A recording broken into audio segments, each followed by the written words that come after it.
வணக்கம். லாஸ்ட் கிளாஸ்ல டாக்டரின்ஸ்லாம் நம்ம பார்த்தோம். சரியா? இந்த ஹார்மோனியஸ் கன்ஸ்ட்ரக்ஷன் அந்த டாக்டரினை பத்தி கேட்டிருந்தீங்க. சரியா? நான் ஜுடிஷியல் ரெஸ்ட்ரைண்ட் அப்படின்னு சொல்லிட்டு யூடியூப்ல ஒரு வீடியோ போட்டிருக்கேன். நான் என்ன பண்றேன் அப்படின்னா, அங்க இருக்கக்கூடிய வீடியோஸ்மே இந்த கோர்ஸ் கீழேயே வந்து நான் என்ன பண்றேன், இன்பில்ட் பண்ணிடுறேன். சரியா? அதனால வந்துட்டு நீங்க தேட வேண்டிய அவசியம் இல்லை. நெக்ஸ்ட் டைம் நான் என்ன பண்றேன்னா, அங்க இருக்கக்கூடிய வீடியோ யூடியூப்ல ஏதாவது வீடியோஸ் இருக்கு அப்படின்னா அதை எடுத்து இந்த கோர்ஸ் கீழே நான் போட்டுறேன். ரெக்கார்டர் செஷன்ல பாக்குறவங்களுக்கு நீங்க இந்த கோர்ஸுக்கு மேல இருக்கும். சரியா? நேத்து கிளாஸ்க்கு கீழே இருக்கும். நீங்க அங்க வந்து நீங்க அதை பாத்துக்கோங்க. ஜுடிஷியல் ரெஸ்ட்ரைண்ட் அப்படின்னு சொல்லிட்டு ஒரு டாபிக் பேசியிருப்பேன். இந்த டாக்டரின் ஆஃப் ஜுடிஷியல் ரெஸ்ட்ரைண்ட் அப்படின்னா என்னன்னா, டாக்டரின் ஆஃப் இது ஹார்மோனியஸ் கன்ஸ்ட்ரக்ஷன் அப்படின்னு ஒண்ணு இருக்கு. என்னன்னு சொல்லிட்டு வாட்னு சொல்லிட்டு நான் டாபிக் கூட போறேன். அதாவது இப்ப ஜுடிஷியரி இருக்குங்க. ஜுடிஷியரி இருக்கு. இப்ப ஆர்டிகல் 13ல என்ன சொல்லுகிறது? ஆர்டிகல் 13 கிளாஸ் 2 எனி லாஸ் வந்து பாத்தீங்கன்னா லெஜிஸ்லேச்சர் கொண்டு வரக்கூடிய any laws fundamental rights affect பண்ணுச்சு அப்படின்னா அந்த லாஸ் செல்லாது அப்படின்னு சொல்லிட்டு சொன்னோம். சரியா? இப்போ வந்து நீங்க வந்து எடுத்த உடனே அந்த லா வந்து செல்லாது அப்படின்னு சொல்லிட்டு சொல்லாதீங்க. ஏன் அப்படின்னா அவங்க கஷ்டப்பட்டு கொண்டு வராங்க. லெஜிஸ்லேச்சர் கஷ்டப்பட்டு கொண்டு வராங்க. அதனால வந்து நீங்க என்ன பண்ண போறீங்க? ஏன்னா லோக்சபால பாஸ் பண்ணி ராஜ்யசபால பாஸ் பண்றது எவ்வளவு கஷ்டம். அவ்வளவு பேர் வந்து பாஸ் பண்றாங்க அப்படின்னா அதற்கான ஒரு நோக்கம் இருக்கு.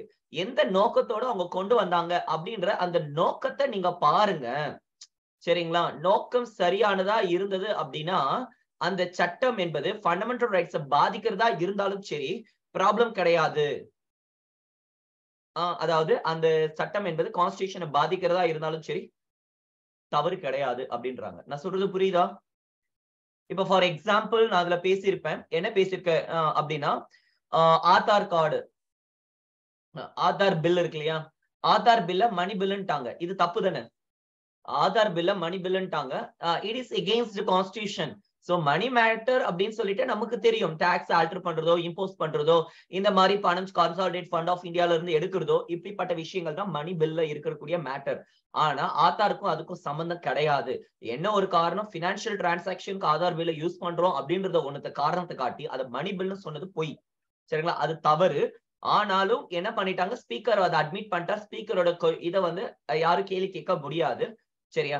இப்போ வந்து பாத்தீங்கன்னா இந்த மாதிரியான விஷயங்கள் நோக்கம் என்ன? சட்டத்தை நிறைவேற்றணும். நான் சொல்றது புரியுதா? இப்ப ஏதாவது ஒரு லா கொண்டு வராங்க, அதை நிறைவேற்றணும். அதற்கு தடையா இருக்கு. அதனால என்ன பண்றாங்கன்னா ஒரு சில விஷயங்களை பண்ணி அதை பைபாஸ் பண்ணி கொண்டு வராங்க. அப்ப அந்த சட்டத்தோடைய நோக்கம் என்ன அப்படின்றத நீங்க பாத்துக்கோங்க. ஊன்னு சொல்லிட்டு அந்த சட்டம் செல்லாதுன்னு சொல்லிட்டு சொல்லக்கூடாது அப்படின்னு சொல்லிட்டு சொல்லப்படுகிறது. இதுதான் judicial restraint, doctrine of judicial restraint அப்படின்னு சொல்றாங்க. நீதித்துறை அதாவது அவசரப்பட்டு எதுவும் பண்ணக்கூடாது, நிறுத்தி வைக்கணும், கொஞ்சம் விலகி இருக்கணும் அப்படின்னு சொல்லிட்டு சொல்றாங்க. ஒண்ணு இது வந்து என்னத்தை ரிசம்பிள் பண்ணுது அப்படின்னா ஹார்மோனியஸ் கன்ஸ்ட்ரக்ஷன். அதாவது ஜுடிஷியரியும் லெஜிஸ்லேச்சரும் ஒன்னா போகணும், ஒரே மாதிரியா போகணும் அப்படின்றாங்க. முடிஞ்ச அளவுக்கு ஒன்னா போறதுக்கு பார்க்கணும். எப்ப ரொம்ப கான்ஃபிளிக்ட் ஆகுதோ அப்பதான் வந்து பாத்தீங்கன்னா நீங்க அந்த சட்டம் செல்லாதுன்னு சொல்லணுமே தவிர எடுத்த உடனே அதை நீங்க சொல்லக்கூடாது அப்படின்றாங்க. ஹார்மோனியஸ் கன்ஸ்ட்ரக்ஷன் புரிஞ்சுதா? ஜுடிஷியல் ரெஸ்ட்ரெயின்ட் மீன்ஸ் ஜுடிஷியல் அவங்க வந்து தனியா பின்னாடி இருக்கணும்ன்றாங்க. அந்த டாக்டரின் ரெண்டு டாக்டரின் புரிஞ்சுதா?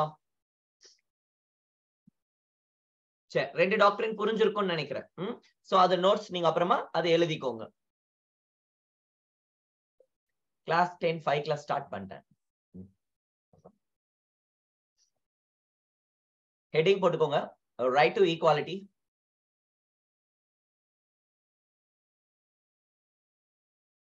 என்ன எதுவுமே எழுதல. ரைட் டு ஈக்குவாலிட்டி எழுதிக்கோங்க. இப்பதான் எழுதுறோம்.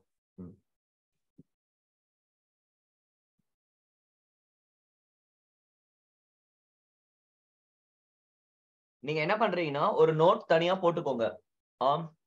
கரண்ட் அஃபேர்ஸ்க்குன்னு சொல்லிட்டு அதுல பாலிட்டின்னு தனியா பிரிங்க. ஓகேவா? பாலிட்டின்னு தனியா பிரிங்க, ஹிஸ்டரின்னு தனியா பிரிங்க, சயின்ஸ் இது இந்த சயின்ஸ் அண்ட் டெக்னாலஜி தனித்தனியா பிரிச்சு வைங்க. சரியா? நான் ஒரு பல்கி நோட்ல 3 பார்ட்டா பிரிப்பேன். எந்த நோட் எடுத்தாலும் 3 பார்ட்டா பிரிச்சு எழுதுவேன். சோசியல் இஷ்யூஸ்க்கு அதுன்னு சொல்லிட்டு இப்ப என்ன பண்றீங்க அப்படின்னா கரண்ட் அஃபேர்ஸ் ரிலேட்டடா இல்ல இப்ப நான் சொன்ன பாத்தீங்களா அந்த மாதிரி எக்ஸ்ட்ரா கான்ஸ்டிடியூஷன் புக்ல இல்லாதது எக்ஸ்ட்ராவா நம்ம ஏதாவது விஷயங்கள் நம்ம பேசுறோம் கரண்ட் அஃபேர்ஸ்ல இருந்து வருது அப்படின்னா அந்த நோட்ல நீங்க அப்டேட் பண்ணிக்கோங்க. சரியா? ஒரு சிலர் நினைப்பாங்க எவ்வளவு நோட்டு வாங்க வைப்ப அப்படின்னு.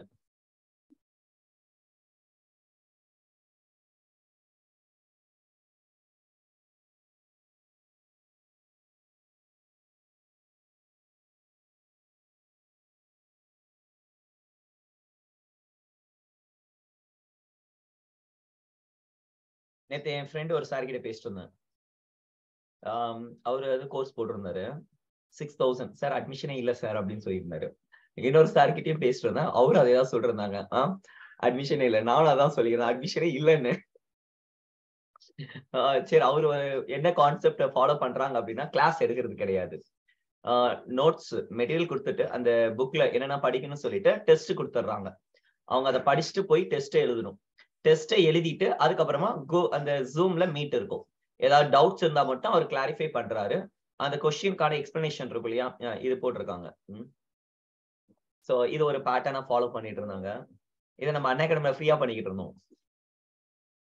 யூடியூப்லயும் போட்டிருக்கோம். எழுதிட்டீங்களா? இருங்க ஜூம் அவுட் பண்றேன்.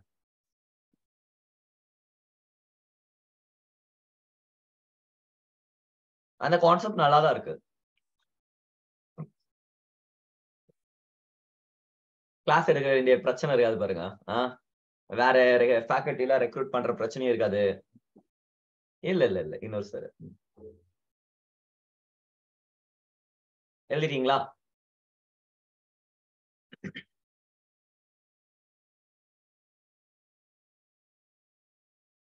The state shall not deny to any person equality before law or equal protection of law. Constitution book இருக்கா? Constitution book article 14, article 15. Constitution book யாருக்குமே இல்லையா? லட்சுமிகாந்த் ஏதாவது வச்சிருப்பீங்களா?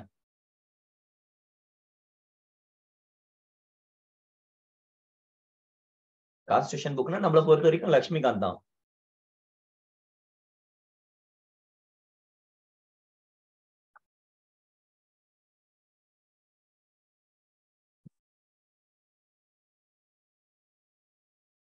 ஓகே ஓகே, இல்ல நோ ப்ராப்ளம் நோ ப்ராப்ளம். இதுலயே நான் எல்லாத்தையும் எழுதி வச்சிருக்கோம்.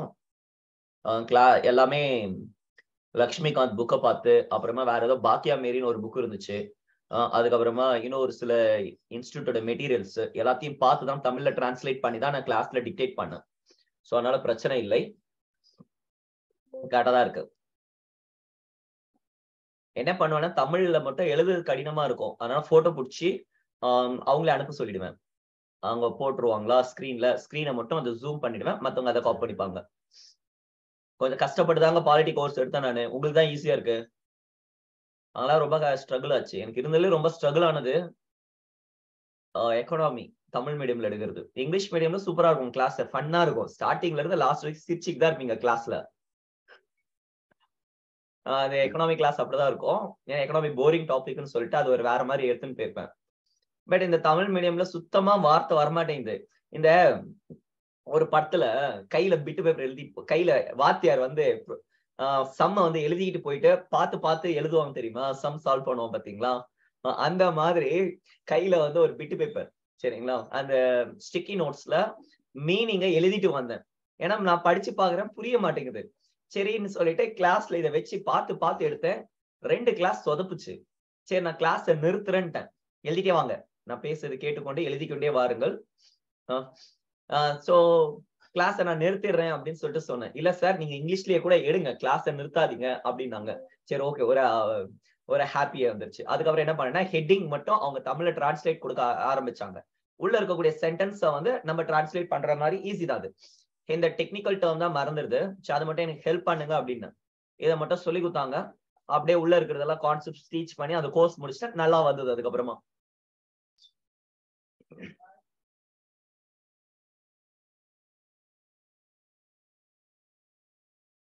டிரான்ஸ்லேஷன், தமிழ் டிரான்ஸ்லேஷனுடைய பெருமைகள் எல்லாம் வந்து பாத்தீங்கன்னா, கார்த்தி பழனிசாமி அப்படின்னு ஒரு பையன் இப்ப அடுத்த 20ஆம் தேதி கவுன்சிலிங், ஃபர்ஸ்ட் நாள் கவுன்சிலிங் குரூப் 4ல. நான் இந்த நோட்ஸோட சொந்தக்காரரு. அப்புறமா காயத்ரி அக்கா அப்படின்னு சொல்லிட்டு ஒருத்தவங்க, இவங்க எனக்கு மத்தவங்க பண்ணியிருக்காங்க, இவங்க எனக்கு ரொம்ப help பண்ணியிருக்கார்கள்.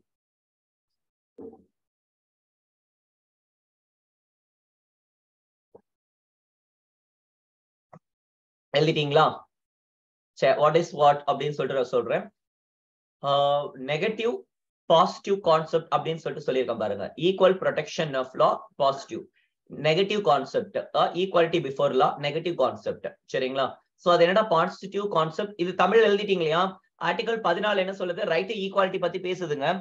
the state shall not deny to any person equality before law or equal protection of law அப்படின்னு சொல்லி இருக்கிறோம். சரிங்களா? laws within the territory of India அப்படின்னு சொல்லிட்டு இருக்கும். அதாவது என்ன சொல்ல வரானுங்க அப்படின்னு பாத்தீங்கன்னா, அரசானது மக்களை வந்து பாத்தீங்கன்னு வச்சுக்கோங்களேன், டிஸ்கிரிமினேட் பண்ணக்கூடாது, அவங்களாம் பாரபட்சம் இல்லாம சரிசமமா நடத்தணும் அப்படின்னு சொல்லிட்டு சொல்றாங்க.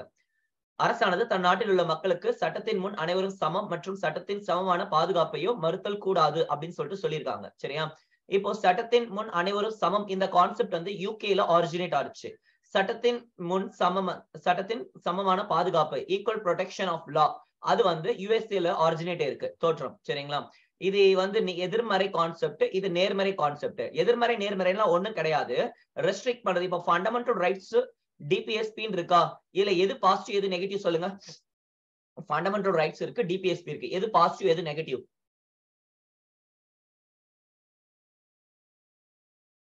What is negative rights? Already நான் கிளாஸ்ல நான் பேசியிருக்கேன். சரிங்களா?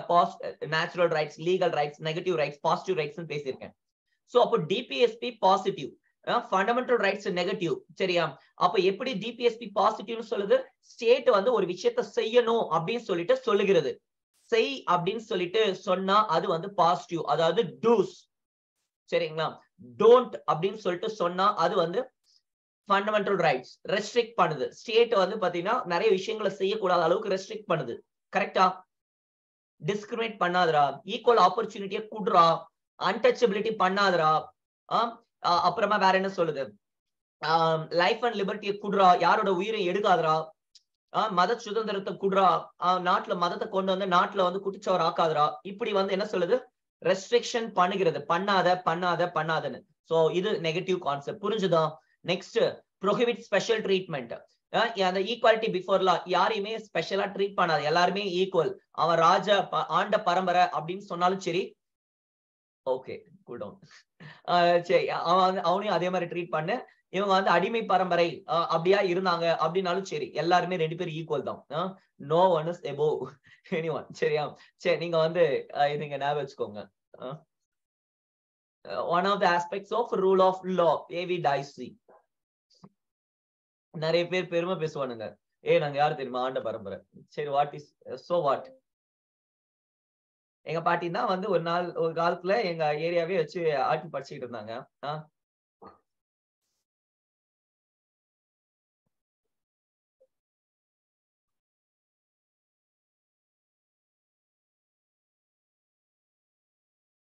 அந்த பழையமை பெருமை எல்லாம் பேசக்கூடாது. நீ யார்?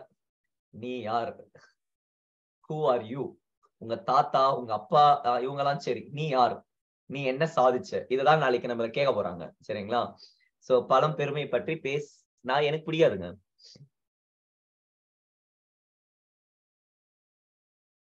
ஒரு ரூபாய் பிரயோஜனம் இருக்காது. எழுதிட்டீங்களா? Like should be treated alike. சரி, அது பின்னாடி எழுதலாம். It allows a special treatment. இதாவது இது வந்து பாத்தீங்கன்னா prohibit special treatment, it allows special treatment அப்படின்னு சொல்றோம். சரிங்களா? இப்போ இது ஈக்குவல் ப்ரொடெக்ஷன்ங்க. சரியா? இப்போ நான் முந்தானேத்து கிளாஸ்ல நம்ம பேசினதுதான். இங்க ஒரு மாற்றுத்திறனாளி, கால் அடிபட்டு இருக்கிறவர் இருக்கிறார். சரிங்களா? இங்க நல்லா இருக்கிறவர் ஒருத்தர் இருக்கிறார், 2 பேருமே ஓடுறாங்க. சோ அப்ப வந்து பாத்தீங்கன்னா this is not equal protection. இவருக்கு வந்து சரியா இல்ல. சோ அப்ப ஈக்குவல் ப்ரொடெக்ஷன் என்ன சொல்றாங்கன்னா, இவருக்கும் சரிசமா கொடுக்கணும். உனக்கு 1 கிலோமீட்டர் கொடுத்தனா உனக்கு 100 மீட்டர் போதும். சரியா? ஏன்னா இவர் இந்த காலை வச்சுட்டு இப்படி ஓடுறது 100 மீட்டர் ஓகே, உனக்கு வந்து 1000 மீட்டர் நீ ஓடு. சரியா? சோ அப்ப இது ரெண்டுமே ஈக்குவலா நம்ம பண்ணலாம். அப்படி இல்ல அப்படின்னா ஒரே மாதிரியான ஆட்களா இருக்கிறாங்க, இவங்களும் ஹேண்டிகேப்ட், இவங்களும் பிசிக்கலி சேலஞ்சு. சோ இப்ப இவங்க வந்து பாத்தீங்கன்னா ட்ராக்ல ஓடுறாங்க, அப்ப 100 மீட்டர் கொடுக்கலாம், தவறு கிடையாது. சோ இதுதான் வந்துட்டு அலோஸ் ஸ்பெஷல் ட்ரீட்மெண்ட்னு சொல்றாங்க. சரியா? It means equal treatment under equal circumstances. Like should be treated alike. சமமான சூழ்நிலையில் சமமாக கருதுவது. லாஸ்ட் கிளாஸ்ல நான் பேசிட்டு இருந்தேன் இத.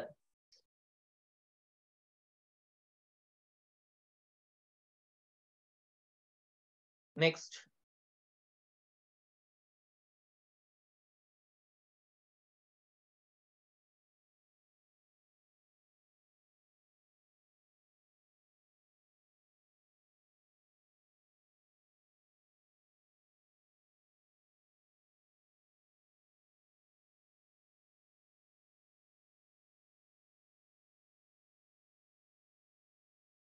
ஓகேவா? அடுத்து போலாமா? ரூல் ஆஃப் லான்னு ஹெட்டிங் போட்டுக்கோங்க. சட்டத்தின் ஆட்சி propounded by ஏவி டைசி யால் கூறப்பட்டது, வழங்கப்பட்டது.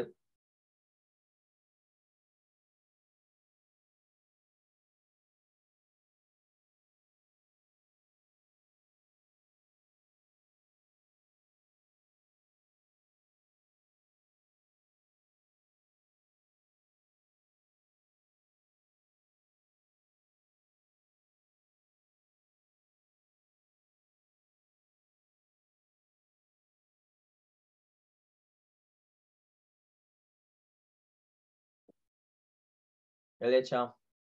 absence of arbitrary power, equality before law, constitution is not the source. 3 கூறுகள் இருக்கு. இது பிரேம்ஸ்ல கேட்பேன்.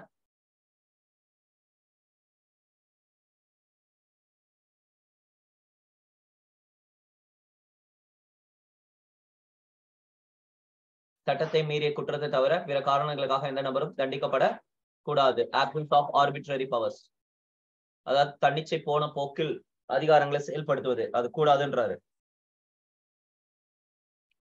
எழுதிட்டீங்களா? சட்டத்தின் முன் அனைவரும் சமம். அரசியலமைப்பு என்பது மூலம் அல்ல, அதாவது சோர்ஸ் கிடையாது அப்படின்றாங்க. சோ இந்தியாவுல இது ஃபாலோ பண்றது இல்ல. இது 2 ஏவி டைசி 3 விஷயத்த சொல்றாருங்க, 3 பாயிண்ட் சொல்றாரு. அவரோட 2 பாயிண்ட நம்ம இந்தியால எடுத்துக்கிறோம், நம்ம ஏற்றுக்கொள்கிறோம். இந்த பாயிண்ட் நம்ம ஏற்றுக்கொள்வது கிடையாது. தனிநபர் உரிமைகளின் விளைவாக உருவானதே அரசியலமைப்பு. அரசியலமைப்பு உருவாவதற்கு முன்பு இருந்தே தனிநபருக்கு உரிமைகள் வழங்கப்பட்டு வருகின்றன அப்படின்னு சொல்லிட்டு இவர் சொல்றாரு. So constitution is not the source அப்படின்றாரு. புரிஞ்சுதா ஏவி டைசி கான்செப்ட் என்னன்னு சொல்றாருன்னு?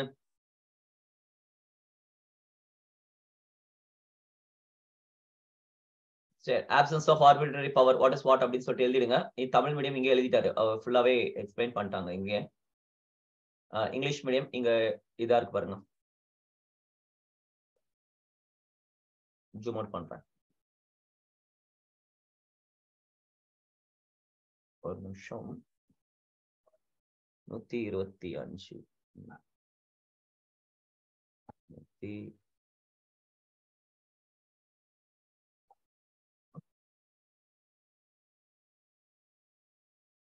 இது கரெக்டா இருக்கு. கடகடகடன் எழுதி கொண்டு வாருங்கள்.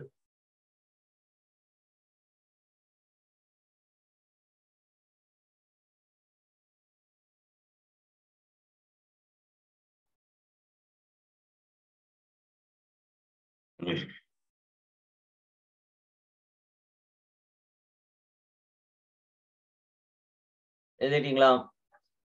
Constitution is not the source, but the consequence of rights of the individual as individual rights are enjoyed before the Constitution.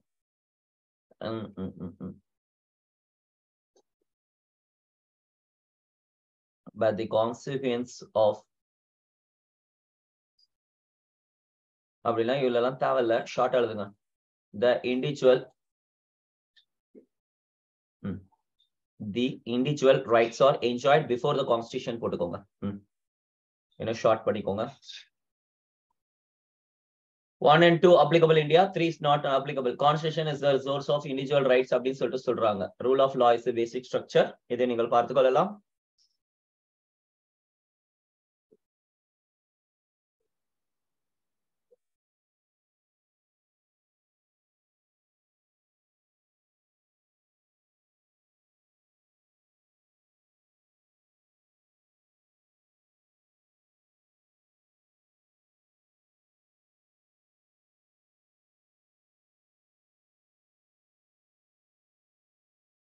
Next போலாமா?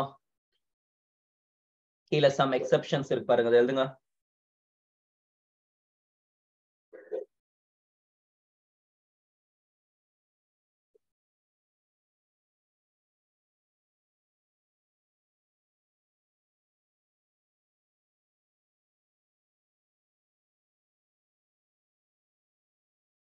இந்த கான்ஸ்டிடியூஷன் இஸ் த நாட் சோர்ஸ்ல பிராக்கெட்ல போட்டுட்டு the primacy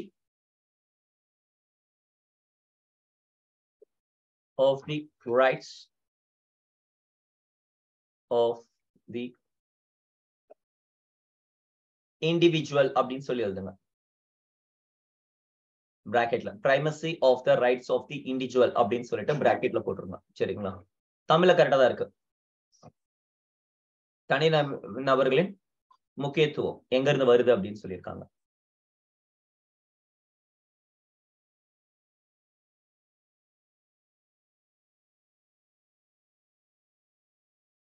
நெக்ஸ்ட் போலாமா? President of India, governor, MLA, MP, ambassadors, இப்படி கொஞ்சம் பேருக்கு வந்து judges இவங்களுக்கு எல்லாம் ஸ்பெஷல் ப்ரிவிலேஜஸ் இருக்கு.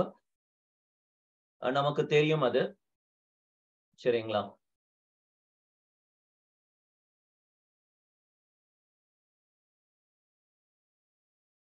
Rule of law is basic structure எக்ஸாம்ல கேட்டிருக்காங்க. சரியா? சுப்ரீம் கோர்ட் சொல்லியிருக்கு. அந்த பாயிண்ட் எழுதிடுங்க.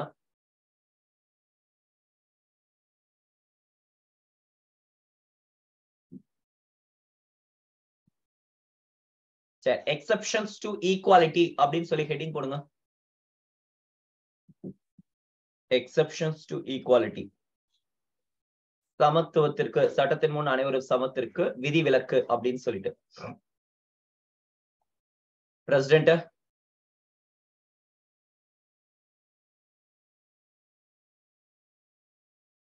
எங்க சட்டத்தின் முன் அனைவரும் சமம்ங்க. சரியா? இங்க ஒரு நபர் இருக்கிறார். சரிங்களா? இவர பிரசிடென்ட் என்ன பண்றாருன்னா போட்டு தள்ளுறாரு. சரிங்களா? இப்போ பிரசிடென்ட்ட புடிச்சு ஜெயில போட முடியுமா? இங்க வேற ஒருத்தன், எவனோ ஒருத்தன் பேர் தெரியாதவன், ஓகேங்களா, ஒரு அனானிமஸ், இவர் வந்து அந்த பர்சனை போட்டு தள்ளுறாரு அப்படின்னா இவனை புடிச்சு ஜெயில போடுவாங்க. இப்ப அதே விஷயத்த, அதே கொலைய இவர் பண்றாரு, பிரசிடென்ட் பண்றாரு. சரிங்களா? பிரசிடென்ட் வந்து பண்றாரு. அப்போ இவரை புடிச்சு ஜெயில போடலாமா? சொல்லுங்க. அப்போ வந்து பாருங்க, இவர் வந்து கொலை செய்தால் கூட அது குற்றம் இல்ல. சரி, இன்னும் கொஞ்சம் குற்றத்தை அதிகரிக்கலாம். ஒரு பெண்ணை பாலியல் வன்கொடுமை செஞ்சு கொண்டுட்டாரு. இப்பயும் கேள்வி கேட்க முடியாது. ஆக்சுவலி வந்து பாத்தீங்கன்னா இந்த ஃபாரின்ல இருந்து இந்தியாவுக்கு டிப்ளோமேட்ஸ் இருப்பாங்க பாத்தீங்களா? ஏதோ இந்த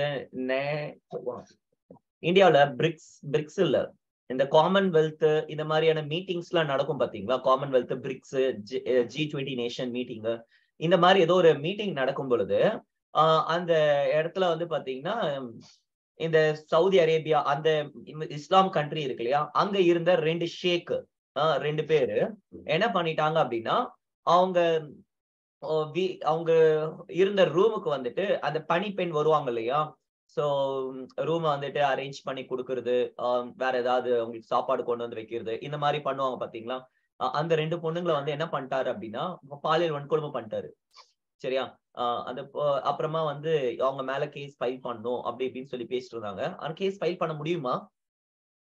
அந்த டிப்ளோமேட்ஸ் மேல கேஸ் ஃபைல் பண்ண முடியுமா? Ambassador, yes, no? No. Case file பண்ணல, முடியாது. சரிங்களா? சோ இப்படி இவங்களுக்கு நிறைய எக்ஸெப்ஷன்ஸ் இருக்கின்றது. சரியா? அப்ப அந்த பொண்ணுங்களுக்கு நீதி கிடைக்கல தானே? நீதி கிடைக்கல தானே? நான் சொல்றது கரெக்ட் தானே? அந்த பொண்ணுங்களுக்கு நீதி இல்லை.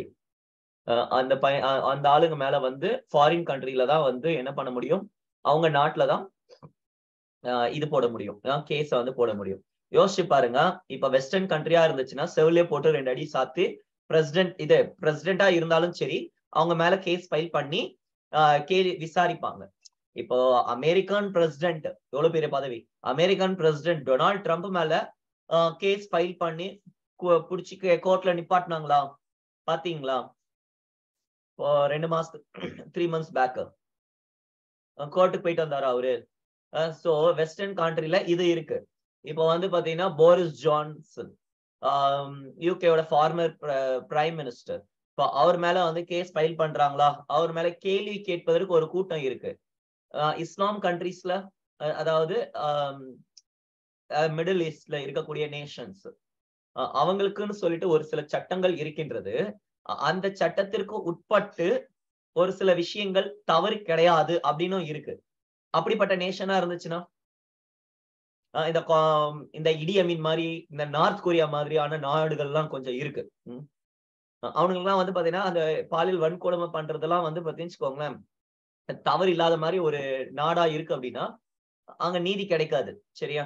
சரி. சோ நம்ம இங்க வருவோம். அந்த டொனால்ட் ட்ரம்ப் மேல கேஸ் ஃபைல் பண்ணது கூட நீங்க கோட் பண்ணிக்கலாம். எக்ஸாம்ஸ்க்கு ஏதாவது ஸ்பெஷல் பிரிவிலேஜஸ் இருக்கு இல்லையா? சோ அது இதுக்கு. சரி, இங்க நம்ம இத எல்லாரும் எழுதிக்கோங்க. ஆர்டிகல் 361 இது என்ன சொல்லுகிறது? President, governor, president of India, governor. So இவங்க வந்து கோர்ட்டுக்கு முன்னாடி போய் நிக்க வேண்டிய அவசியம் இல்லை. எந்த கேஸா இருந்தாலும் சரி, அவர் போய் அதற்கு வந்து சாட்சி கூறணுன்றதுக்கோ அதெல்லாம் எதுவும் பண்ண தேவையில்ல. இவர் வந்து தன்னோட டியூட்டி வேலையில கோர்ட்டுக்கெல்லாம் போக வேண்டிய அவசியம் இல்லை. இவங்க மேல கிரிமினல் ப்ரொசீடிங்ஸை ஏற்படுத்த முடியாது. சரியா? இவங்களை பிடிச்சு அரெஸ்ட் பண்ண முடியாது. சரியா? நெக்ஸ்ட் வந்து no civil proceedings against the president or governor shall be institute during his term. சரியா?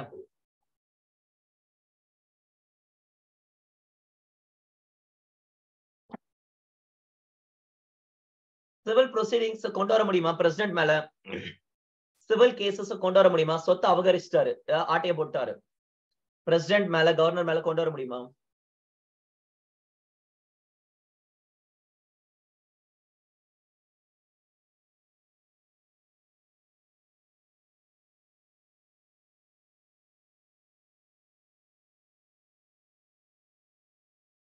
சிவில் ப்ரொசீடிங்ஸ் கொண்டு வர முடியும். சரியா? பட் சம் ப்ராசஸ் இருக்கு. 2 மாசத்துக்கு முன்னாடி அந்த நோட்டீஸ் கொடுக்கணும். சரியா? சோ அது சம் ப்ராசஸ் இருக்கு. பட் கிரிமினல் ப்ரொசீடிங்ஸ் கொண்டு வர முடியாது. சரி, ஆர்டிகல் 361 என்ன சொல்லுகிறது? இத பத்தி பேசுது. அடுத்து ஆர்டிகல் 361A. ஓகேவா? So no person shall be liable to any court or criminal proceedings in any court in respect of the publication in newspaper of a substantially true report or any proceedings of either house of parliament or either house of the legislature of state. சரிங்களா? இப்போ பார்லிமெண்டோ state லெஜிஸ்லேச்சரோ இருக்கக்கூடிய உண்மை விஷயங்களை குறித்து publish பண்ணதுக்கு அதை வந்து பாத்தீங்கன்னா அந்த சிவிலோ கிரிமினல் ப்ரொசீடிங்ஸோ எதுவும் அவங்க மேல போட முடியாது அப்படின்னு சொல்லிட்டு அந்த இது சொல்லியிருக்காங்க. 361A. அடுத்து வந்து பாத்தீங்கன்னா 105 no member of the parliament shall be liable to any proceedings in any court in respect of anything said or vote by given by parliament or any committee thereof. ஒண்ணு இல்ல, சிம்பிளா சொல்றேன் பாருங்க. பார்லிமெண்ட்ல அவங்க எக்ஸசைஸ் பண்ணக்கூடிய விஷயங்களை குறித்து வெளியே வந்து யாரும் கேள்வி கேட்க முடியாது. நெக்ஸ்ட் வந்து பாத்தீங்கன்னா இங்க லெஜிஸ்லேச்சர், இங்க மெம்பர் ஆஃப் பார்லிமெண்ட் எதுவும் அவங்க என்ன ஓட்டு போடுறாங்க, என்ன விஷயத்த அவங்க பேசுறாங்க, அது எதுவுமே வெளியே அவங்களை எதுவும் கேட்க முடியாது. எக்ஸெப்ஷன்ஸ் அவங்க இங்க வந்து ஸ்டேட் லெஜிஸ்லேச்சர். 31C வந்து is an exception to Article 14. சரியா? It provides that the laws made by the state for the implementing directive principles contained in Class B or Class C of the Article 13 cannot be challenged on the grounds they are violative Article 14. The Supreme Court held that where Article 31C comes in, Article 14 goes out அப்படின்னு சொல்லிட்டு சொல்றாங்க. சரியா? So இந்த Article 31C exceptions to Article 14 அப்படின்னு சொல்லிட்டு சொல்லப்படுகிறது ஈக்குவாலிட்டிக்கு. சரிங்களா? ஓகேங்க. நம்ம இதுல படிச்சிருந்தோம் இல்லையா? ஆர்டிகல் 31 ரிப்பீல் பண்ணாங்க. ஒன்லி அந்த right to property, compulsory right to acquisition property அதை ரிப்பீல் பண்ணி பின்னாடி தூக்கி வச்சிருக்கானுங்க 307. இங்க வந்து இது கிடைக்கிறது. சரியா? சோ இது வந்து டிபிஎஸ்பி நடைமுறைப்படுத்துவதற்காக ஒரு சில விஷயங்களை வந்துட்டு செய்யலாம் அப்படின்னு சொல்லிட்டு சொல்லுகிறது. புரிஞ்சுதா? டிபிஎஸ்பியில நடைமுறைப்படுத்தும்படிக்கு ஒரு சில விஷயங்களை மேற்கொள்ளலாம். அது வந்து ரைட் டு ஈக்குவாலிட்டி பாதிக்காது. நெக்ஸ்ட், foreign diplomats,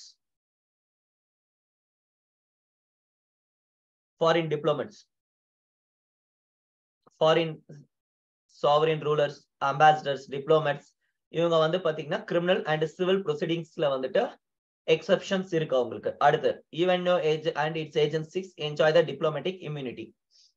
ஓகேவா?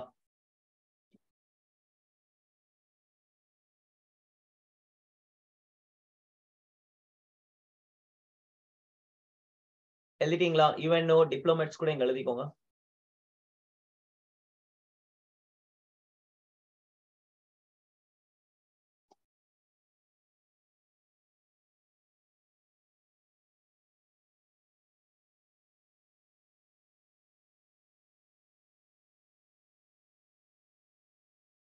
foreign diplomats, UNO, foreign diplomats, ambassadors, வெளிநாட்டு தூதுவர்கள், வெளிநாட்டு தூதுவர்கள், வெளிநாட்டு முகவர்கள், UNO மற்றும் அதன் அமைப்புகளின் முகவர்கள், இவங்க எல்லாருக்குமே இந்த எக்ஸெப்ஷன்ஸ் இருக்கு. எக்ஸாம்ல கேட்கலாம் யார் யாருக்கு வந்து ரைட் டு ஆர்டிகல் 14 எக்ஸெப்ஷன்ஸ் இருக்கு அப்படின்னு சொல்லிட்டு.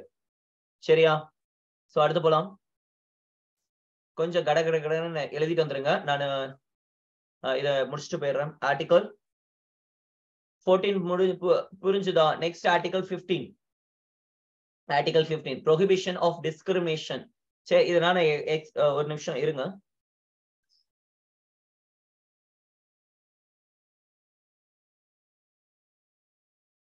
சரி, சோ இது எல்லாத்தையும் வீட்ல எழுதிக்கிறீங்களா? ஓகேவா? சோ இத வீட்ல எழுதிக்கோங்க. நான் எக்ஸ்பிளைன் பண்ணிட்டு மட்டும் போயிடுறேன்.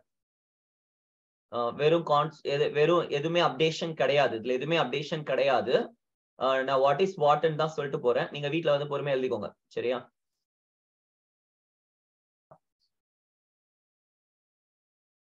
ஓகேங்க. So article 15 prohibition of discrimination on certain grounds அப்படின்னு சொல்லிட்டு சொல்றாங்க. அதாவது state shall not discriminate against any citizen on grounds only of religion, race, caste, sex, place of birth அப்படின்னு சொல்லி இருக்காங்க. சரிங்களா? இப்போ நான் என்ன சொல்ல வரேன் அப்படின்னா ஆர்டிகல் 15ல என்ன எழுதியிருக்கிறார்கள்? அரசானது யாரையும் டிஸ்கிரிமினேட் பண்ணக்கூடாது அப்படின்னு சொல்லிட்டு சொல்லுகிறது. சரியா? சில காரணங்களின் அடிப்படையில் அரசு பாகுபாடு செய்வதற்கு தடை செஞ்சிருக்கு. அதுல மதம், இனம், சாதி, பாலினம், பிறப்பிடம் அடிப்படையில் மட்டும் பாகுபாடு காட்டக்கூடாது அப்படின்றாங்க. சரியா? இப்ப நீங்க பாருங்க, இங்க மேல் ஃபீமேல்னு சொல்லிட்டு பாகுபாடு காட்டுறாங்களா? கவர்மெண்ட் மேல் ஃபீமேல் பாகுபாடு காட்டுறாங்களா? பெண்களுக்கு மட்டும் 1000 ரூபாய் உரிமை தொகை. கரெக்டா? உரிமை தொகை 1000 ரூபாய். ஃபர்ஸ்ட் கொடுக்குறாங்களான்னு பாருங்க. கொடுப்பாங்க. நிறைய ரெஸ்ட்ரிக்ஷன்ஸ் இருக்கு அதுல. ஆண்களுக்கு ஒண்ணுமே கிடையாது. கரெக்டா? பெண்களுக்கு 30% ரிசர்வேஷன் கொடுத்துருந்தாங்க. 10லன்னு சொல்லிட்டு 40% கொடுக்குறேன்றாங்க. ஆண்களுக்கு அதெல்லாம் வெர்டிகல்னு சொல்லி நம்ம TNPSC ஒரு பாடு படுத்துச்சு. ஆண்களுக்கு அப்போ the state shall not discriminate against any citizen on grounds only of religion, race, caste, sex, place of birth ன்னு சொல்லியிருக்காங்க. அப்போ இந்த பாலினத்தின் அடிப்படையில ஆண்கள் பெண்களை என்ன பண்றாங்க? இப்ப டிஸ்கிரிமினேட் பண்றாங்க தானே? கரெக்டா இல்லையா? எங்க ப்ரோஹிபிட் பண்ணுதுங்க. ஆமா, எதுக்கு மென்னுக்கு 1000 ரூபாய் they used to intoxicate. அப்ப ஆண்கள் எல்லாருமே குடியாருங்க. என் கூட வந்து பாருங்க எவ்வளவு பொண்ணுங்க குடிக்கிறாங்க காட்டுறேன். சரி, எக்ஸெப்ஷன்ஸ். ஓகேவா? a special favor for SC, ST and other weaker section. அப்புறம் special favour can be given to women. So இந்த ஸ்டேட்மெண்ட் இங்க எக்ஸெப்ஷன் குள்ள போட்டதால என்ன ஆயிடுச்சு? எங்கனால எந்த கேள்வி கேட்க முடியாம போயிடுச்சு. எங்களுக்கு ரிசர்வேஷன் கொடுங்கன்னா அரசியலமைப்புல எங்க இருக்கு அப்படின்னு சொல்லி கேக்குறாங்க. அதை திருத்தம் பண்ணி கொடுங்கனாலும் கேட்க மாட்டேங்கிறாங்க. சரியா? சரி, ஆர்டிகல் 15 புரிஞ்சுதா? 15 புரிஞ்சுதா?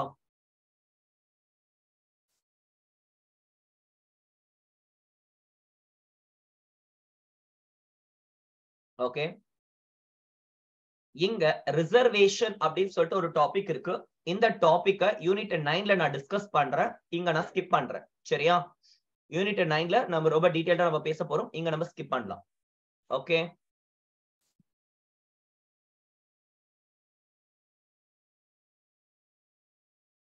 Article 16, equality of opportunity. All citizens must have equal opportunity for employment to any office under the state. அடுத்த ஆர்டிகல் 16 என்ன? Equal opportunity. அப்ப பொது வேலை வாய்ப்புகள்ல வந்து பாத்தீங்கன்னா ஈக்குவலா எல்லாரையும் ட்ரீட் பண்ணும் அப்படின்னு சொல்லிட்டு சொல்றாங்க. ஏங்க இப்ப ஹரியானால வந்து பாத்தீங்கன்னா அவங்க என்ன சொன்னாங்கன்னா பிரைவேட் ஜாப்ஸ்ல ரிசர்வேஷன் கொடுக்கலாம் அப்படின்னு சொல்றாங்க. இது ஒர்க் அவுட் ஆகும்னு நினைக்கிறீங்க? பிரைவேட் ஜாப்ஸ்ல ரிசர்வேஷன் கொடுக்கலாம் அப்படின்றாங்க. ஒர்க் அவுட் ஆகுமா?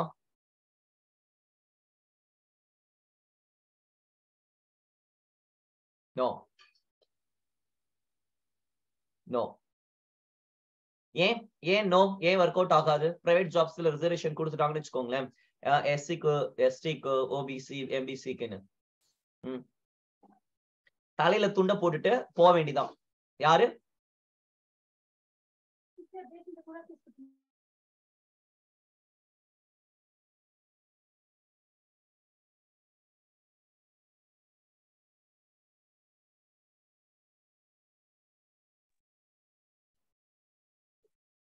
Next listen. இப்போ வந்து பாத்தீங்கன்னா கம்பெனி இப்ப நான் ரன் பண்றோம் சரிங்களா. இப்ப நான் கம்பெனி ரன் பண்ணிட்டு இருக்கோம்னு வச்சுக்கோங்களேன். ஆன்லைன் இன்ஸ்டிடியூட் வச்சு ரன் பண்ணிக்கிட்டு இருக்கிறேன் சரிங்களா.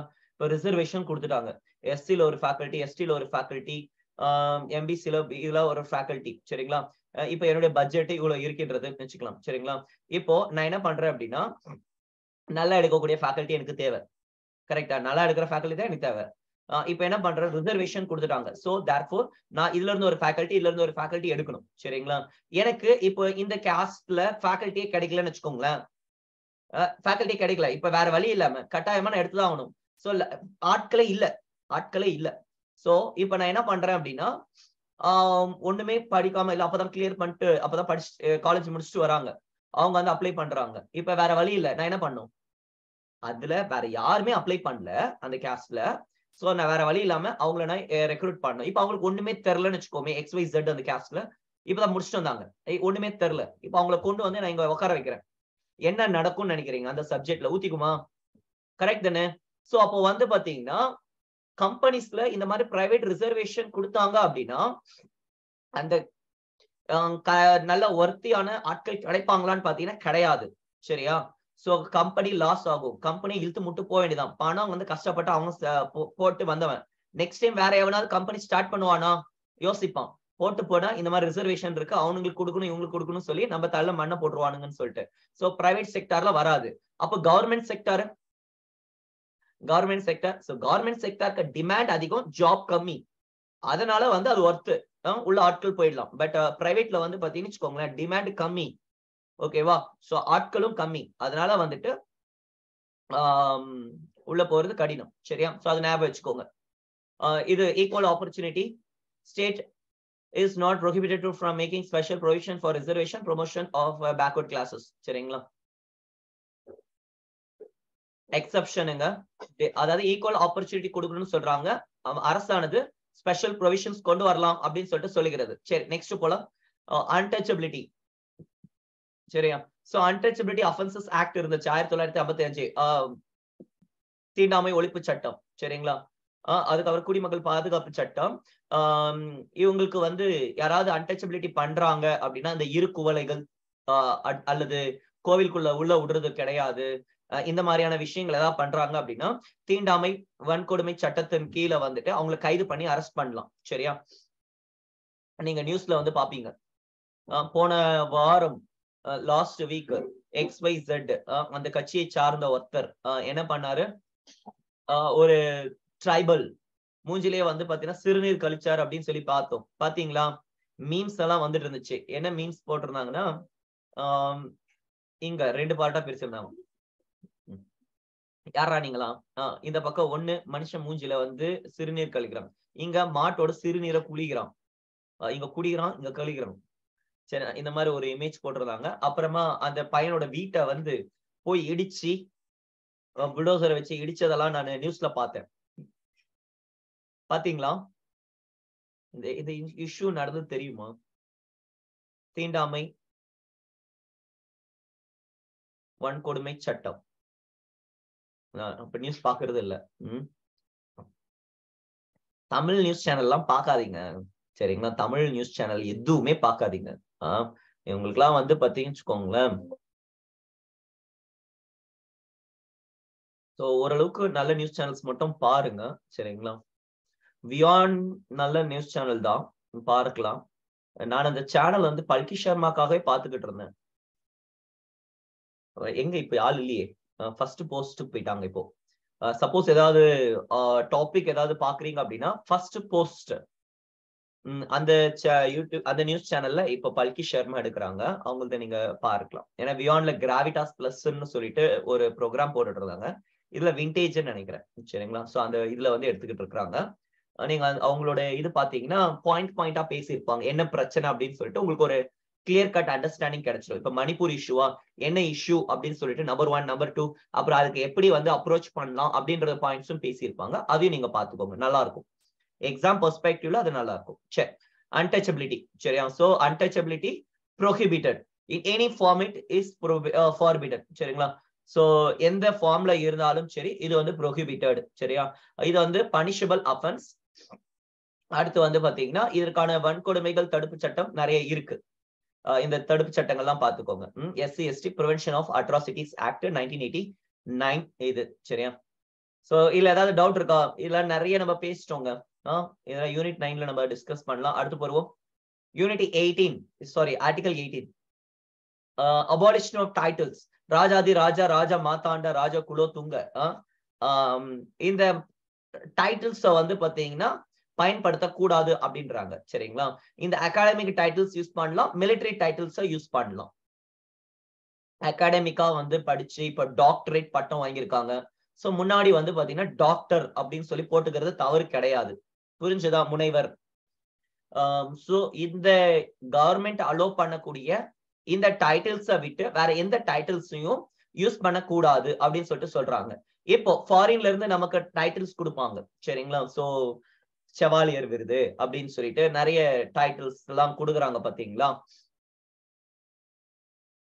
அந்த மாதிரியான டைட்டில்ஸை வந்து கவர்மெண்ட் கிட்ட பர்மிஷன் வாங்கிட்டு நம்ம யூஸ் பண்ணிக்கலாம். இங்க பாருங்க, the state shall not confer any titles except military and academic titles. So மன்னர் பரம்பரையில வந்தோம் அப்படின்லாம் எந்த டைட்டில்ஸ் வச்சுக்க முடியாது.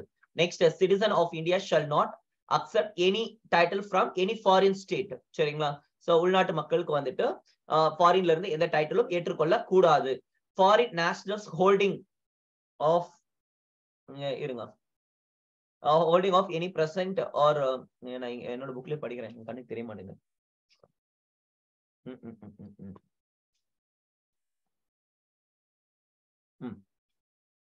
It prohibits citizens of India from accepting any title from any foreign state. வெளிநாடுகளில் இருந்து தமிழ்ல போடுறேன். ஐயோ தமிழ்ல காணோம். 1 minute. எமாலுமெண்ட் தான் என் கண்ணுக்கு வந்து தெரிய மாட்டேங்குது.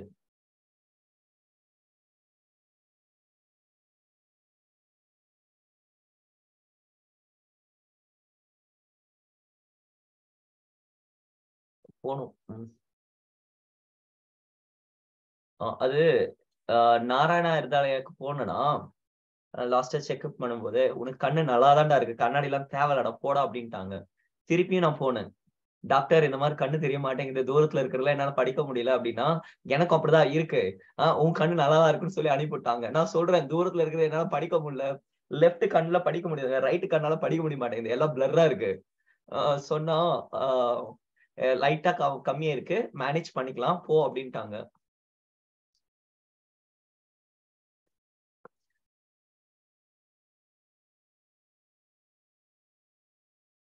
பெரிய ஹாஸ்பிட்டல் நாராயண நேத்ராலயா ஏங்க, ஒரு டைம் கன்சல்டேஷன் சும்மா போயிட்டு வர்றதுக்கு 1000 ரூபாய் பிடிக்கிடுவானுங்க. நல்ல ஹாஸ்பிட்டல். காலேஜ் டைம்ல இருந்து அங்கதான் பாத்துட்டு இருக்கேன். சரி,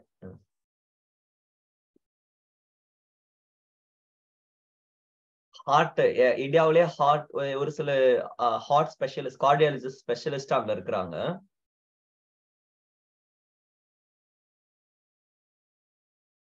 இதான் அகர்வால் பேனா போய் பார்க்கலாம். தீண்டாமை முடிச்சிட்டோமா? பட்டங்கள் ஒழிப்பு. A foreigner holding any office of profit or trust under the state cannot accept any title from any foreign state without the consent of the president. சரிங்களா?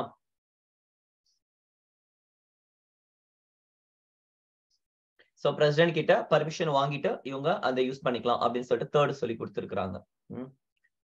இங்க கொடுத்திருக்காங்க பாருங்க. இந்திய அரசாங்கத்தில் பணிபுரியும் அயல் நாட்டவர் பிற நாட்டு பட்டங்களை குடியரசுத் தலைவரிடம் அனுமதி பெற்ற பிறகே பெற வேண்டும். அடுத்து, இந்திய குடிமகன் வெளிநாடுகள் வழங்கும் பட்டங்களை பெற தடை. அரசாங்கம், ராணுவம், கல்வி பட்டங்கள் தவிர பிறவற்றை வழங்கிட தடை பண்ணியிருக்காங்க.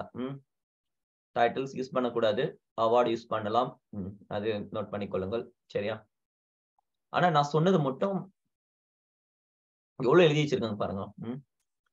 சரி, சோ இது உங்க புக்லயே பார்த்து நோட் காப்பி பண்ணிக்கோங்க. இத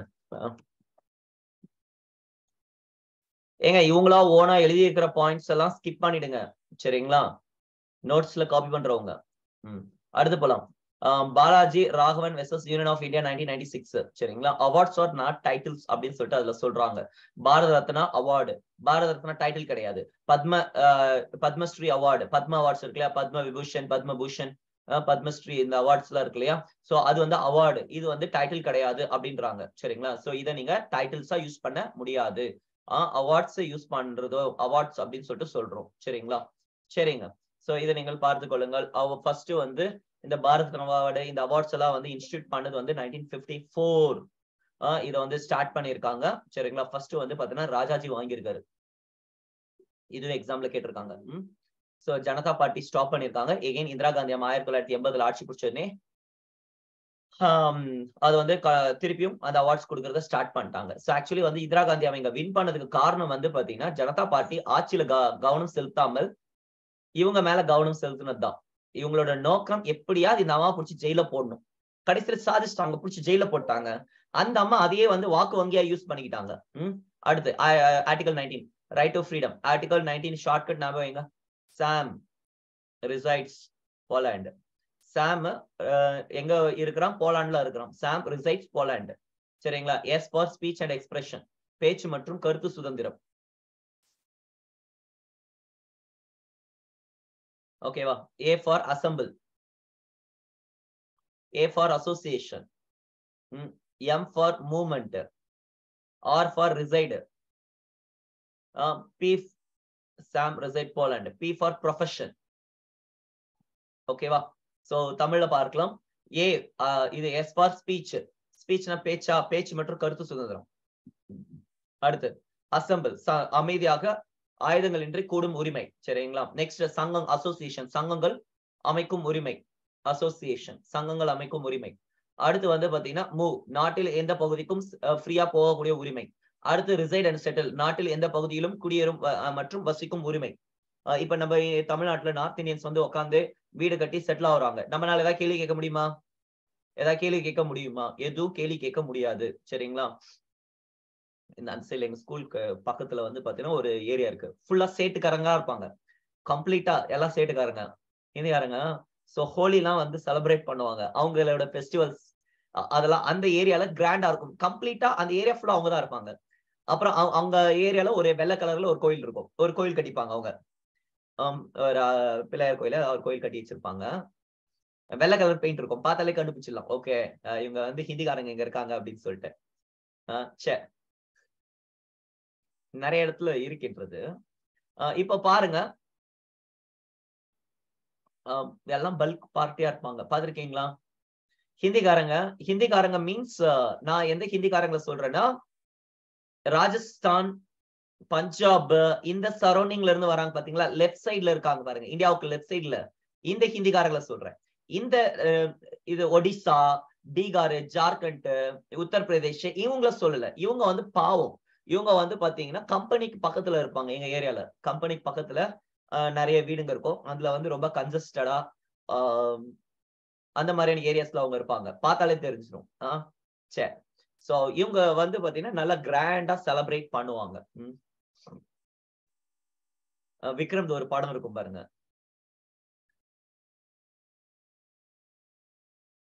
பழைய படம், அதுல காட்டியிருப்பாங்க பாத்தீங்கன்னா, அந்த மாதிரியே ஃபெஸ்டிவல் செலிப்ரேட் பண்ணுவாங்க, நல்லா இருக்கும். நெக்ஸ்ட், யார் எங்க வேணாலும் செட்டில் ஆகலாம், அதுக்காக சொல்ல வரேன். புரிஞ்சுதா? இப்ப நான் போய் ராஜஸ்தான்ல போய் செட்டில் ஆனா யாரும் கேள்வி கேட்க முடியாது. ரவுடியா இருப்பான் பாருங்க விக்ரம். சரி விட்டுருவோம், படம் பேர் வேணாம், விட்டுருங்க. அடுத்து, ஒன்லி இந்தியன் சிட்டிசன்ஸ் தாங்க இந்த ரைட் இருக்கு, ஃபாரின் சிட்டிசன்ஸ் கிடையாது. யோசிச்சு பாருங்க, ஃபாரின் சிட்டிசனை ஃப்ரீயா விட்டோம்னா, திறந்த வீட்டுல நாய் நுழையிற மாதிரி, எங்க எடுத்து போய் குண்டு வச்சிட்டானா என்ன பண்றது? பாகிஸ்தான்காரன் ஃப்ரீயா விட்டவங்க என்ன பண்ணுவான்? எங்கேயாவது எடுத்துட்டு போய் குண்டு வைப்பான், கரெக்டா? இவனுக்கு என்னதான் இவங்களுக்கு அந்த அளவுக்கு புரியல, ஏன் கொண்டு அப்படி குண்டு தயாரிச்சு கொண்டு வந்து நாட்டுல வச்சு அந்த மக்களை கொல்லணும்.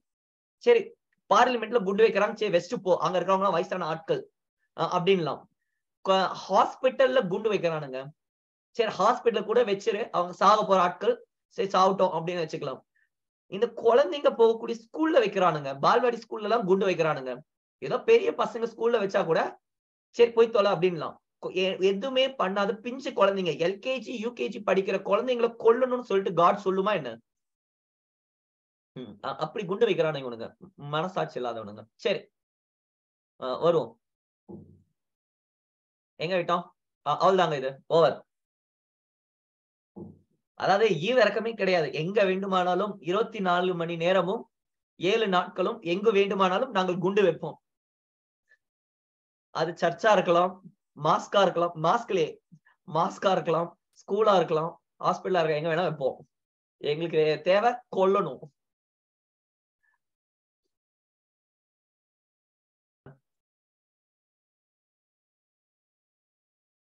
எழுதியாச்சா? இது எழுதியாச்சு, நான் தான் சொல்லிட்டே இருக்கேன். இது ஓவருங்க, போதும் இது முடிச்சாச்சு. ஃப்ரீயா விட்டோம்னா இவனுங்க கொன்றுவானுங்க. அடுத்து போலாம். Issues related under article 19 status of freedom of press. இது ஒரு பெரிய தலைவலி, சரிங்களா? சோ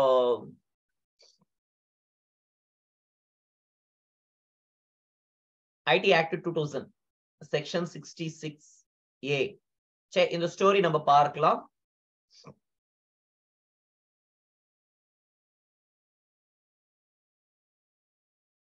என்னதுன்னு பாத்தீங்கன்னா, கருத்து சுதந்திரம் என்பது ஒண்ணு இருக்கு, பத்திரிகை சுதந்திரம்னு ஒண்ணு இருக்கு, சரிங்களா?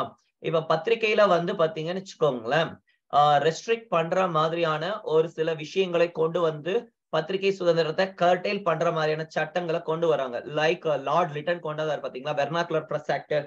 அந்த மாதிரி வந்து கருத்து சுதந்திரத்தை கர்டைல் பண்ற மாதிரி சில சட்டங்களை கொண்டு வந்து இது பண்ணிருக்காங்க. நெக்ஸ்ட் வந்துட்டு ஐடி ஆக்ட் 2000. ஒண்ணு இல்லைங்க, அன்னைக்கு நான் உங்களுக்கு இந்த கிளாஸ்ல நான் பேசினேன், ஞாபகம் இருக்கா? இந்த ஃபர்ஸ்ட் கிளாஸ்லயே ஒரு டாபிக் நம்ம டீல் பண்ணிக்கிட்டு இருந்தோம். என்ன டாபிக் அப்படின்னு சொல்லி பாத்தீங்கன்னா, ஒரு XYZ கட்சி தலைவர் வந்து பாத்தீங்கன்னு வச்சுக்கோங்களேன், இறந்துட்டாரு பாம்பேல. அதுக்காக வந்து பாத்தீங்கன்னா நாடு ஃபுல்லாவே பந்த் பண்றானுங்க, சரியா? சோ நாடு ஃபுல்லாவே பந்த் பண்ணிருக்காங்க. அப்போ ஒரு பொண்ணு வந்து கமெண்ட் பண்றா, அவர் தானே செத்தாரு, எதுக்கு நான் இங்க நாடு ஃபுல்லா வந்து பந்த் பண்றீங்க, எதுக்கு வந்து லீவ் விடணும், எதுக்கு பந்த் பண்றீங்க, மத்தவங்க எல்லாம் போக வேணாமா அப்படின்னு சொல்லிட்டு கமெண்ட் போட்டிருக்கா. அதுக்கப்புறமா அந்த கமெண்ட்டுக்கு அவளோட ஃப்ரெண்ட் வந்து லைக் பண்ணிருக்கா. இல்ல என்னங்க தப்பு இருக்கு, கமெண்ட் போடுங்க, எந்த தவறும் கிடையாது, சரிங்களா? சோ இப்ப என்ன பண்ணிட்டாங்க அப்படின்னு சொல்லி பாத்தீங்கன்னு வச்சுக்கோங்களேன், அந்த கட்சிக்காரங்க எங்க தலைவரை பத்தியா தப்பா பேசுற அப்படின்னு சொல்லிட்டு அந்த பொண்ணையும் அதுக்கு எதிர்த்து பிரச்சனைகளை ஈடுபட ஆரம்பிச்சிட்டாங்க. அது ஒரு கம்யூனல் கிளாஷஸா கிரியேட் ஆக ஆரம்பிச்சிருச்சு. இப்போ இந்த பொண்ணு போட்ட ஒரு ட்வீட், அந்த Facebookல போட்ட ஒரு கமெண்ட், அதுக்கப்புறமா அதுக்கு லைக் போட்ட ஒரு பொண்ணு, 2 பேரையும் அரெஸ்ட் பண்ணிட்டாங்க, 2 பொண்ணுங்களையும். ஓகே, சோ இப்போ வந்து கருத்து சுதந்திரம் என்பது பாதிக்கிறது, ஐடி ஆக்ட்ல தான் கைது பண்ணிருக்காங்க, சரியா? சோ கருத்து சுதந்திரம் என்பது பாதிக்கிறது அப்படின்னு சொல்லிட்டு இது சொல்றாங்க. கருத்து சுதந்திரம் பாதிக்குதா இல்லையாங்க? சோ இவங்க என்ன சொல்லுது அப்படின்னா, ஐடி ஆக்ட் இந்த மாதிரி ஏதாவது நம்ம போடக்கூடிய ஒரு கமெண்டோ, நம்ம பேசக்கூடிய ஒரு பேச்சோ, அது வந்து ஒரு 2 சமுதாயத்தினரிடையே என்மிட்டி, பகைமையை உருவாக்குமானால் அப்படிப்பட்ட விஷயம் கிரைம், அவனை புடிச்சு உள்ள போடணும் அப்படின்னு சொல்லிட்டு சொல்லப்படுகிறது, சரியா? ஓகேங்க, சோ இது எல்லாமே ஆர்டிகல் 19 பாதிக்கிறது அப்படின்னு சொல்லிட்டு கொடுத்திருக்காங்க. சம் வாட் ஸ்டோரிஸ், சரியா? ஏதாவது டவுட் இருக்கா? சரி, இப்போ வந்து பாத்தீங்கன்னா உங்க ஸ்கூல் புக்ல, இது உங்க புக்ல வந்து ஆர்டிகல் 19ல வந்து நிறைய விஷயங்கள் கொடுத்திருக்காங்க. அதையும் நீங்க வேணா சைடுல நீங்க அப்டேட் பண்ணிக்கோங்க, இல்ல புக்ல படிக்கிறதுனால நீங்க படிச்சுக்கோங்க, சரிங்களா? என்னன்னு சொல்லிட்டு நான் சொல்றேன். ஆர்டிகல் 19.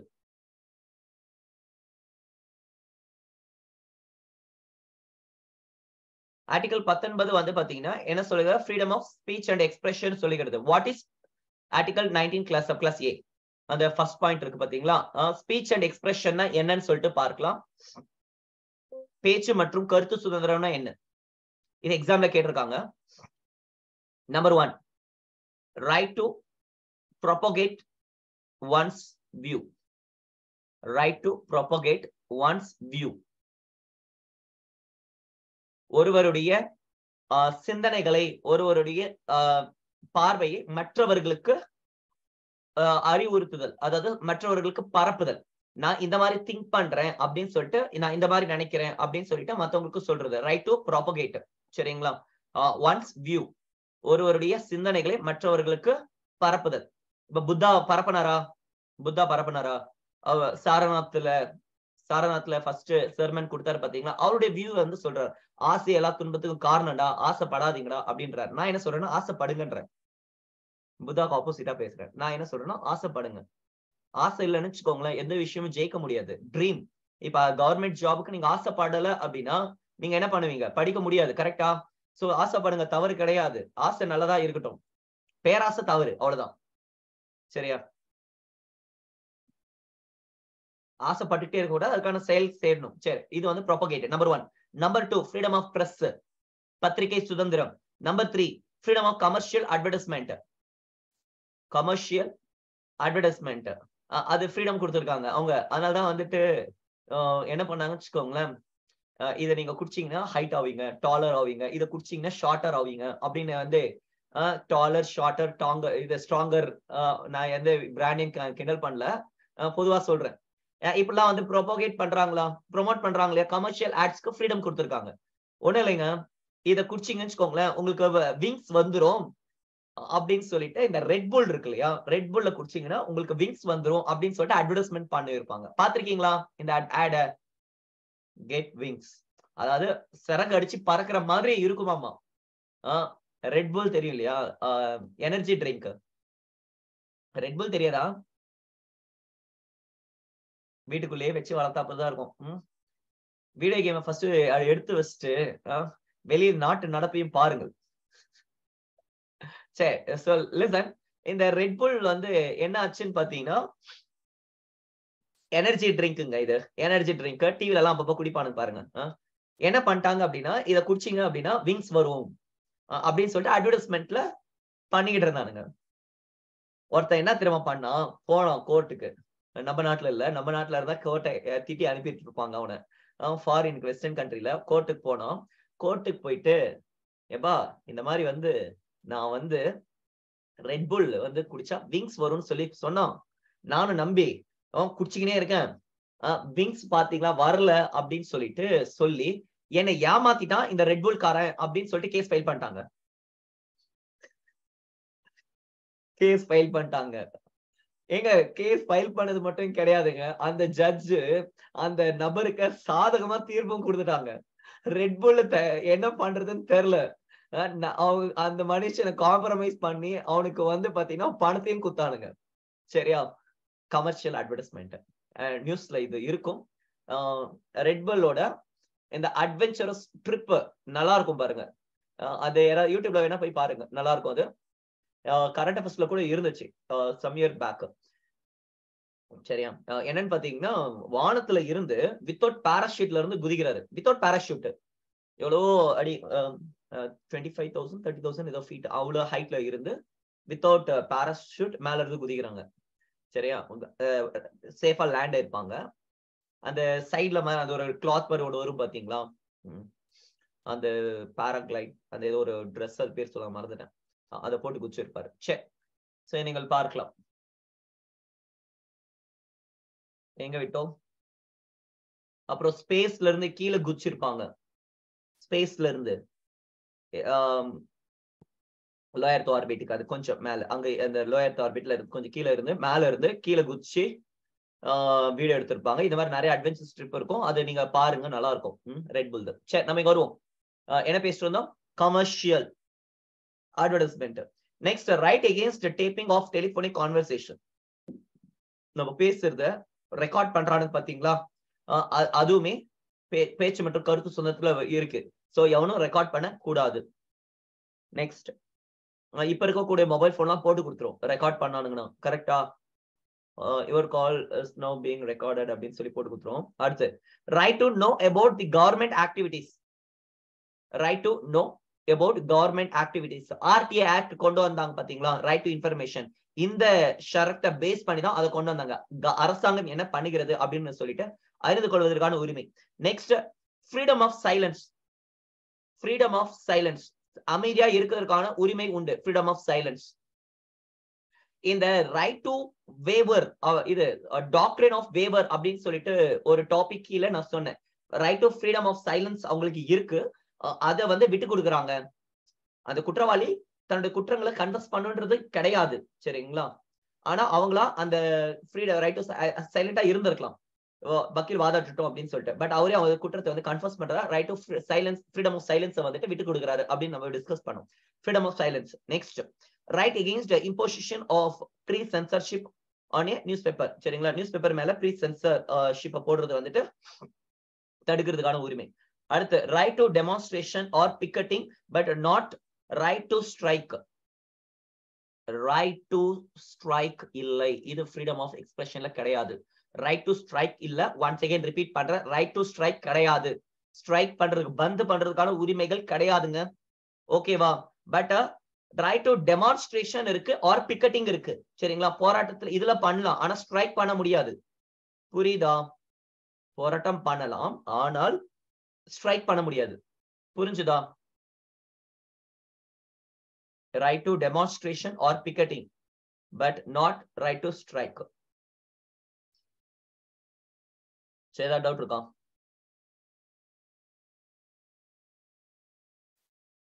இப்போ என்ன சொல்றது, பிக்கெட்டிங் லிக்விட் ஷாப்ஸ் அப்படின்னு சொல்லிட்டு சொல்றாங்க பாத்தீங்களா? அது ஏதாவது டவுட் இருக்கா? இது முடிஞ்சது, நெக்ஸ்ட் போலாம். ஓகே, டைம் ஆயிடுச்சு, சரியா? ஸோ நம்ம செஷன் முடிப்போம். அடுத்த டிஐ கிளாஸ்ல நம்ம பார்க்கலாம். நாளைக்கு கான்செப்ட்ஸ் கொஞ்சம் இருக்கு, சரிங்களா? நாளைக்கு கிளாஸ் மிஸ் பண்ணாதீங்க. மனகா காந்தி கேஸ் வந்துட்டு நம்ம எடுக்க போறோம். இது ரொம்ப முக்கியம். நாளைக்கு கான்செப்ட்ஸ் இருக்கு, இன்னைக்கு கான்செப்ட் அவ்வளோ ஒன்றும் இல்லை. இது எழுதிட்டு வந்துருங்க, சரிங்களா? சென்ட் பண்ணிட்டேன், எழுதிட்டு வந்துருங்க. இன்னைக்கு ஒரு எடுத்தது, நாளைக்கு இந்த கான்செப்ட்ஸ் நம்ம டிஸ்கஸ் பண்ணலாம்.